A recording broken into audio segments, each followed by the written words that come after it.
2 മണിക്കൂറിലധികം നീണ്ട ശക്തമായ ആക്രമണം തന്നെയാണ്, പ്രകോപനം തന്നെയാണ് പാകിസ്ഥാന്റെ ഭാഗത്ത് നിന്ന് ഉണ്ടായത് എന്ന കാര്യത്തിൽ യാതൊരു സംശയവുമില്ല. ഏതായാലും ഡ്രോൺ ആക്രമണങ്ങളും മിസൈൽ ആക്രമണങ്ങളും ആർട്ടിലറി ഗണ്ണുപയോഗിച്ചുള്ള ആക്രമണവുമൊക്കെ തന്നെ അതിർത്തിയിൽ വളരെ ശക്തമായി പാകിസ്ഥാൻ നടത്തി. ഏതായാലും പഞ്ചാബ് പ്രവിശ്യയിലും ജമ്മു കാശ്മീർ മേഖലയിലും ഒപ്പം തന്നെ രാജസ്ഥാനിലുമൊക്കെ തന്നെയുള്ള എല്ലാ മേഖലകളിലും പ്രത്യേകിച്ച് എയർ സ്ട്രിപ്പുകൾ, വിമാനത്താവളങ്ങൾ, മിലിറ്ററി സെന്ററുകൾ, അങ്ങനെ വളരെ സെലക്റ്റീവായ കേന്ദ്രങ്ങൾ ലക്ഷ്യം വെച്ചാണ് പാകിസ്ഥാൻ വലിയ ആക്രമണം നടത്തിയത്. എല്ലാ ആക്രമണങ്ങളെയും ഇന്ത്യ പ്രതിരോധിച്ചു എന്നതാണ് ഏറ്റവും ശ്രദ്ധേയമായ കാര്യം. പാകിസ്ഥാൻ തൊടുത്തുവിട്ട എല്ലാ മിസൈലുകളും ഇന്ത്യ വെടിവെച്ചിട്ടുന്ന ഒരു സാഹചര്യം തന്നെയാണ്. ഇന്ത്യയുടെ S-400 എയർ ഡിഫൻസ് സിസ്റ്റം ഉപയോഗിച്ച് മിസൈൽ ആക്രമണങ്ങളെല്ലാം തന്നെ ഇന്ത്യ പ്രതിരോധിച്ചു.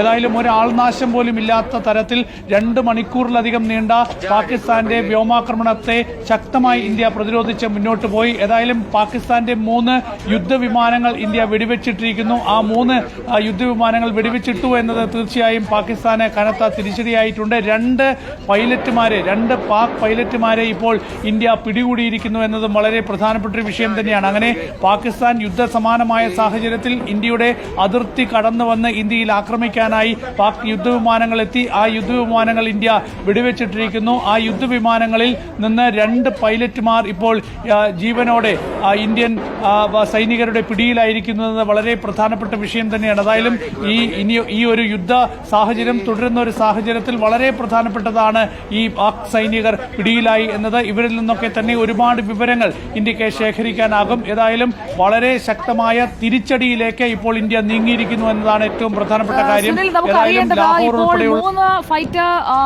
3 പാകിസ്ഥാന്റെ യുദ്ധവിമാനങ്ങളാണല്ലോ ഇന്ത്യ വെടിവെച്ചിട്ടത്. അതിൽ ഒരു പൈലറ്റിനെ പിടികൂടിയതായി പറയുന്നു. രണ്ടാമതൊരു പൈലറ്റിനെ കൂടി F-16 പൈലറ്റിനൊപ്പം തന്നെ J-17 പൈലറ്റിനെയും ഇന്ത്യൻ മണ്ണിൽ നിന്ന് പിടികൂടാൻ സാധിച്ചിട്ടുണ്ടോ? ഈ വിമാനങ്ങൾ പൂർണ്ണമായും തകർന്നു വീഴുകയായിരുന്നോ? എന്തൊക്കെയാണ് ഇത് സംബന്ധിച്ച് ഇപ്പോൾ ഔദ്യോഗികമായി വരുന്ന വിവരങ്ങൾ? സുജി, എന്തായാലും ഇപ്പോൾ 3 യുദ്ധവിമാനങ്ങളാണ് പാകിസ്ഥാനിൽ ഇന്ത്യ വെടിവെച്ചിട്ടത്. ഇതിലിപ്പോൾ 2 പൈലറ്റുമാരെ ഇന്ത്യൻ സേന പിടികൂടി എന്നാണ് ഇപ്പോൾ വരുന്ന റിപ്പോർട്ടുകൾ. രാജസ്ഥാനിൽ നിന്നാണ് ഒരു പൈലറ്റ് പിടിയിലായത്. ഏതായാലും രണ്ടാമത്തെ പൈലറ്റിനെ പിടികൂടിയത് എവിടെ നിന്നാണെന്ന് വ്യക്തമായിട്ടില്ല. ഏതായാലും 2 പൈലറ്റുമാരെ ഇപ്പോൾ പിടികൂടി.